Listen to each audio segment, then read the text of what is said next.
মায়া এই জগতের কালক্রমের আধার। দেব নর মুনি গন্ধর্ব কিন্নর অসুর সবই মায়ায় বেঁধে আছেন। কে তিনি বা কি হেতু তার জীবন ধারণ?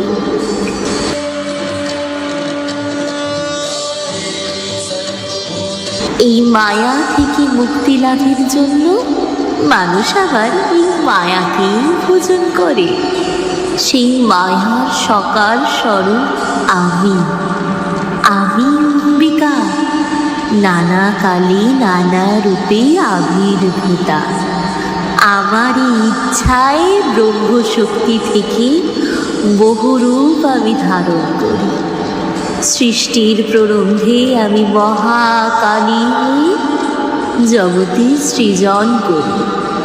মহাসংকটে আমি আবার উগ্র মূর্তি ধারণ করে মহিষাসুরকে সংহার করি। আর সর্বমঙ্গলা হয়ে এই জগতের পালন করি। মঙ্গল কামনায় যে আমার স্মরণে আসে তাকে আমি আমার রাত্রি স্নেহ প্রদান করি। এই ভাবনায় আমি দেবভূমি কাশীতে অন্বেশ্বরী রূপে প্রকাশিত হব।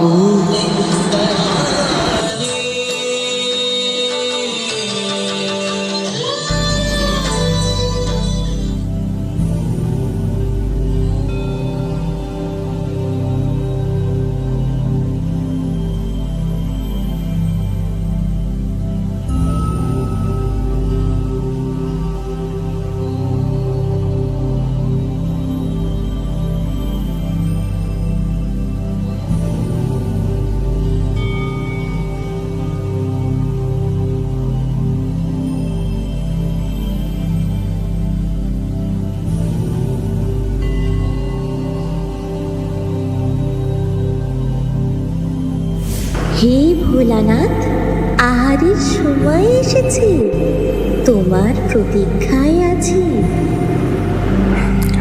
আলো আর ক্ষুধা কি অন্ন থেকে শান্ত হয় উমা? জ্ঞানের উদ্দেশ্যে আহারের আবার কি প্রয়োজন? যেই অন্নে পালন হয় জীব জগতের কায়া, তারে বললেন মায়া।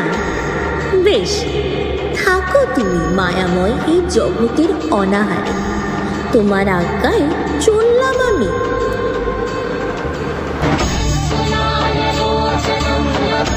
নির্গুণ শক্তি মায়াহীন, আবার পূর্ণ সাকার মূর্তি মায়ায় আবদ্ধ। এই জীবন যাত্রার মূল শক্তি হল আহার, আর তার মূল্য বোঝাতে আজ আমি জগতের ধান ধন্যকে গ্রাস করলাম। এই কারণে যেভাবে তারা মায়াহীন, তারাই আবার স্মরণ করবে আমার। ক্ষুধায় আক্রান্ত মহাদেব এবার বুঝবে অন্নের মাহাত্ম্য। কালচক্রে নিরান্ন হলো পৃথিবী। জীব জগৎ এবং স্বয়ং ভোলানাথের ত্বক ক্ষুধার মায়ায় বাধ্য হয়ে ভঙ্গ হল। কিন্তু কৈলাসে আহার না ভোলানাথ মর্তে গমন করলেন। বলা হয়, যখন সনাতনের ওপর বিপদ আসে তখন তারা মায়ের শরণে যায়।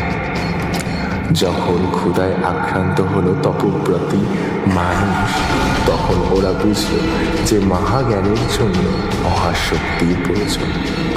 তখন কাশীতে অবস্থিত শক্তিপীঠ বিশালাক্ষীর আরাধনা শুরু হল। করুণাময়ী মাতৃশক্তি এবার ধারণ করলেন অন্নপূর্ণার স্বরূপ।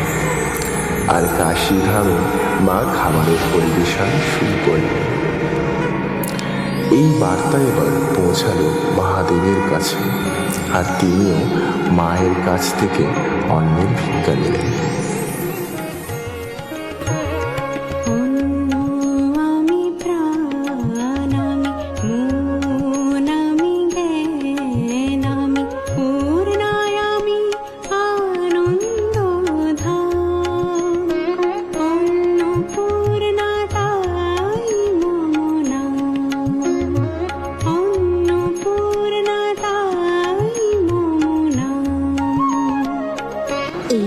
যুগে যুগে যুগে আমি আসব মঙ্গল ঘটাতে।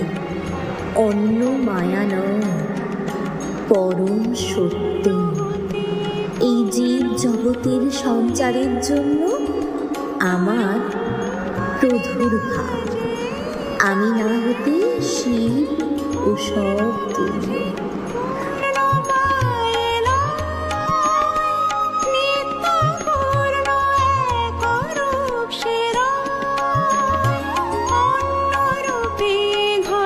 তাই জগতের পালন আমার কাজ, আনন্দ আমি অন্নপূর্ণেশ্বরী।